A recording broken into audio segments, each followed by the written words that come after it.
وبركاته. الحمد لله والصلاة والسلام على رسول الله وعلى آله وصحبه وسلم من والاه. رب اشرح لي صدري ويسر لي أمري واحلل عقدة من لساني يفقه قولي. Thank you very much, Brother Dr. Osama Abushait, for enlightening us about the background and the impact of the Muslim ban and putting things in context. And thank you all for sharing your morning with us in this very important issue. So, brothers and sisters and ladies and gentlemen, let me just tell you that the Muslim ban is not an isolated issue. We will let the courts and we will let the capable lawyers and legal course take its action for this. We know that there have been battles in the court, back and forth, wins and victories, defeats here and there, but we cannot only focus on the Muslim ban. If we only try to understand the impact of the Muslim ban on us, what should be done in isolation of what has been happening for years and what at stake and what we can do in 2018, then we are naive and we are selfish. If we only focus to understand the Muslim ban and its impact on Muslims and what should be done to lift this, bad policy and oppressive policy against Muslims, and you think that we will win by ourselves and this is the only bad policy that happened in the past years, then you do not understand what's going on in the United States. You will not succeed and you will appear to be negative, you will appear to be only selfish and naive, not understanding, and eventually you will not make any difference no matter what you do. However, you have to see that this is as part of a continuation and a growing momentum of anti-Muslim practices and policies that have been started years and years ago within certain movements. Second, that there is an intersection between our struggle and the struggle of other communities, because you see that they have been equally targeted by this administration and the same ideologues and political operatives. And thirdly, you will see that you cannot do it alone. When you work together, you will see results. And that's why my main focus will be on 2018. But just to give you a perspective, if you say things have changed after 9/11, then also you don't understand the history of this country. Our history as a minority, as Muslims, did not start, and the history of discrimination did not start from 9/11 onward. Ever since Muslims stepped a foot here by force or by choice, they faced oppression like other minorities. Every minority who stepped a foot in this country, whether it came on its own or it was brought by force, has received tremendous amount of suppression over its generation's history. And the Muslim community, unfortunately, has been receiving the lion's share of stigmatization, marginalization, and discrimination, definitely after 9/11. Why? You have to see that, especially within the Republican Party, there has been a growing anti-Muslim momentum. That is similar and parallel to the growing anti-immigrant momentum that has been instituted in some policies and some statements that we have seen now. And the question is why? This is a partisan issue.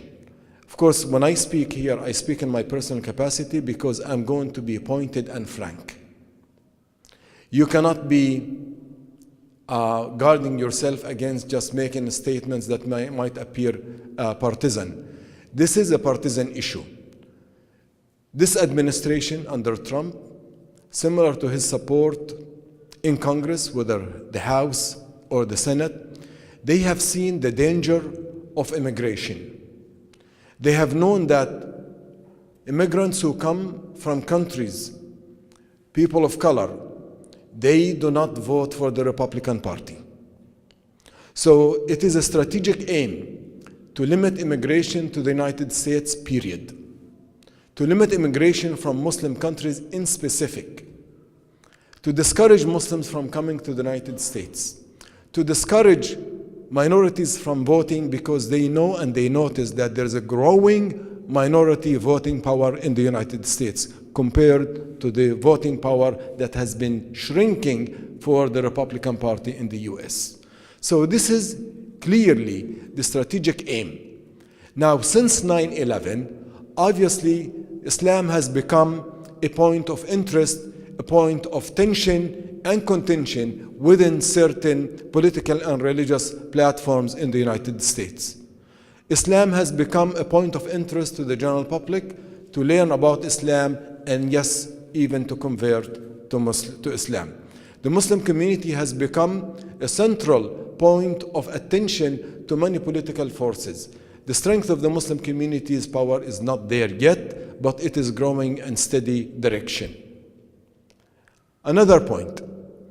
You have seen an organized movement to resist the presence of Muslims in the United States and also in Europe. You have seen full-time organizations being built, instituted, organized, funded in the United States, like Stop the Islamization of America or Act for America, similar to organizations in Europe, Stop the Islamization of Europe. So what's happening in the United States is not in isolation, it is not the exception. This phenomenon is universal, it is global, but also it has serious and deep roots in the United States. We at CARE have been monitoring individuals and organizations who work full-time to defame, smear, and organize against Islam and Muslims in this country. We are not the only organization who has now a research unit to monitor and combat the Islamophobia network in the United States. Several academic institutions, including UC Berkeley, Georgetown, and other entities, have been monitoring this dangerous phenomenon in the United States, the growth of Islamophobia and its impact on social and political platforms in the US. We have seen the impact of these organizations. We also have seen an organized movement to oppose the presence of Muslims through legislative work. For example, 81 pieces of legislation have been passed nationwide to prevent Muslims from practicing their religion. Mainly started in the state of Oklahoma in 2007. During the election, the presidential election, there was a state question at the state of Oklahoma to change the constitution of the state of Oklahoma to prevent federal judges from attending to Muslim issues. Why? Because Republican then, they said that if you ask people to go and vote against Barack Obama, it is not a major appeal to people to go and vote. But they included on the ballot to change the Oklahoma constitution so that they prevent Islam from growing in the state of Oklahoma.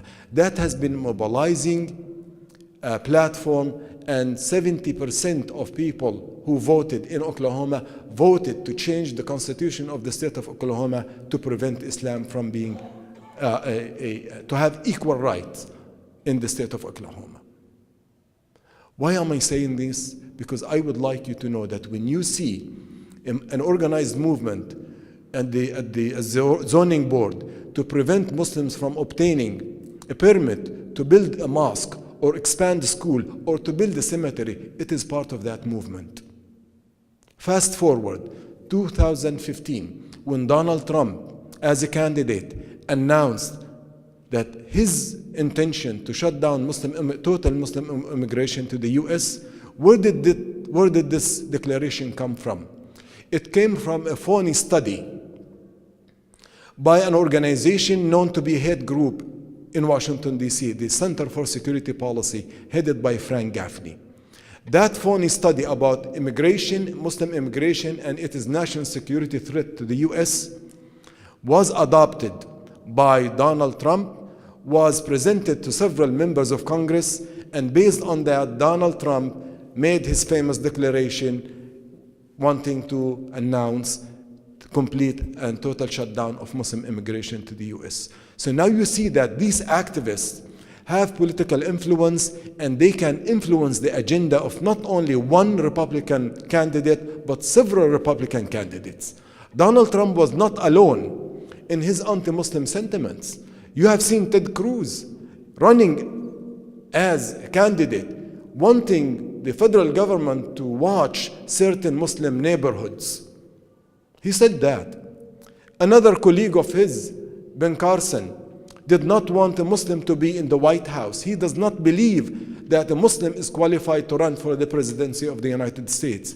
These were prominent Republican presidential candidates. Donald Trump beat them all. Do you know why?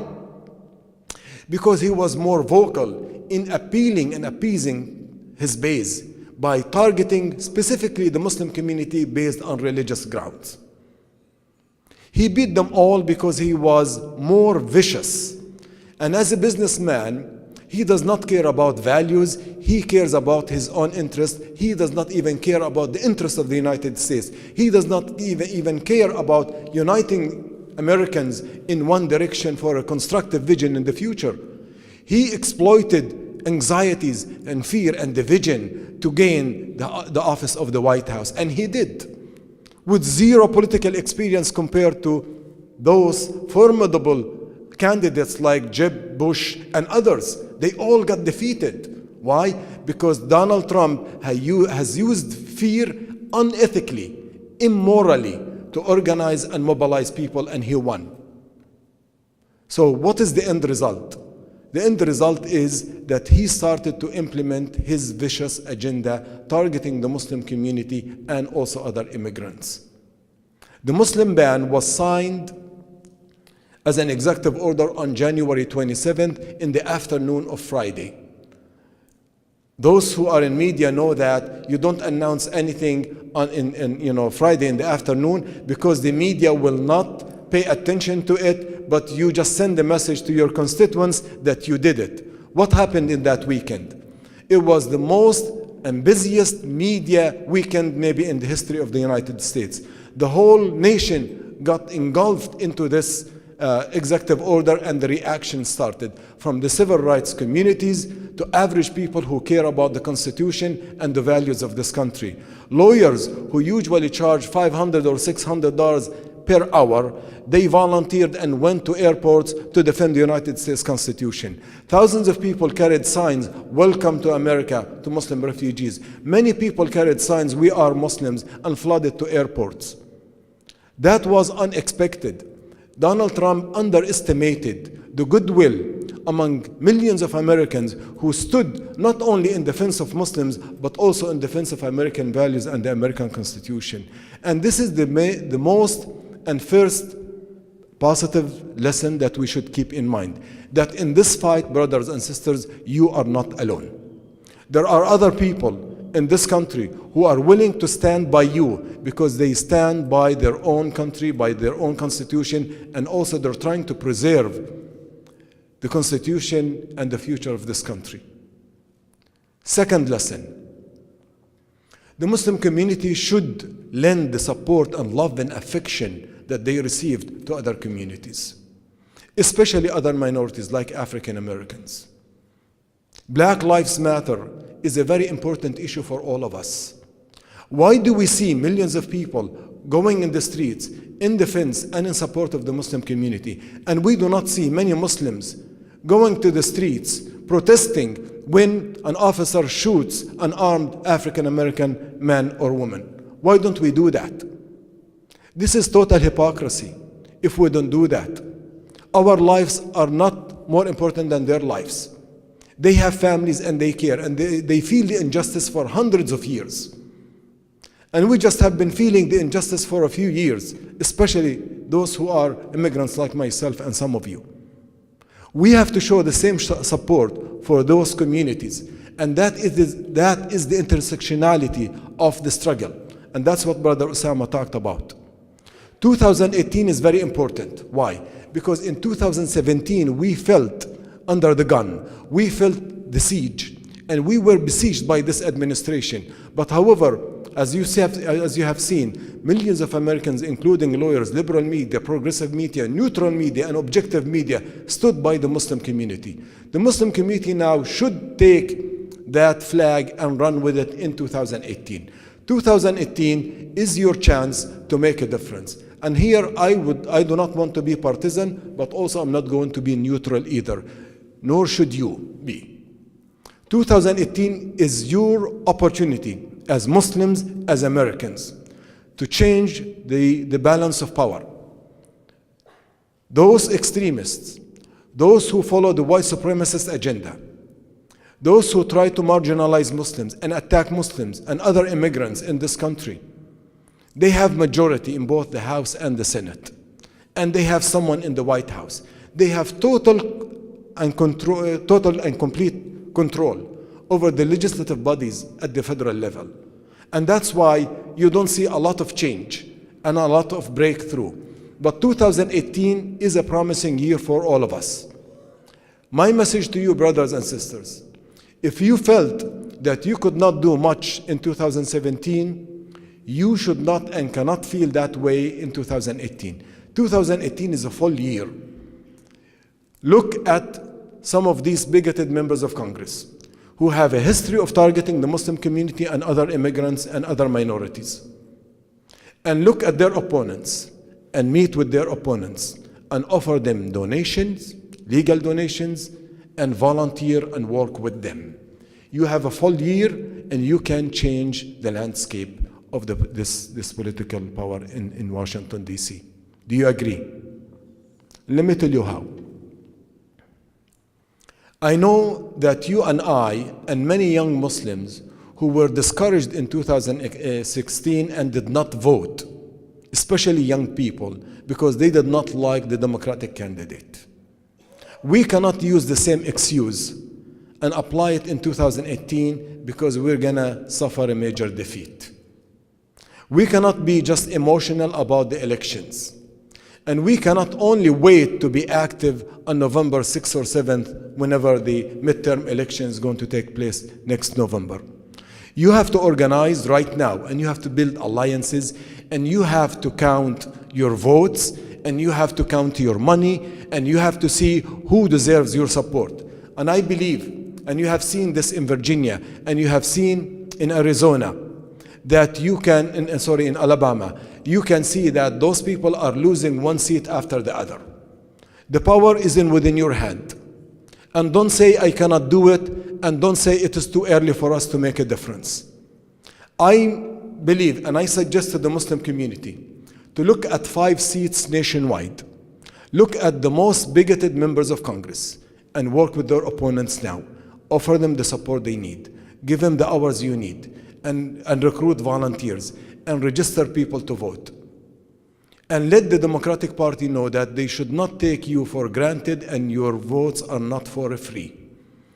If you want to make a dent in the election, you have to unseat 1 or 2 or 3 members of Congress on the national level. Then you will gain the respect you have been looking for many years. Secondly, run for public office or encourage Muslims to run for public office.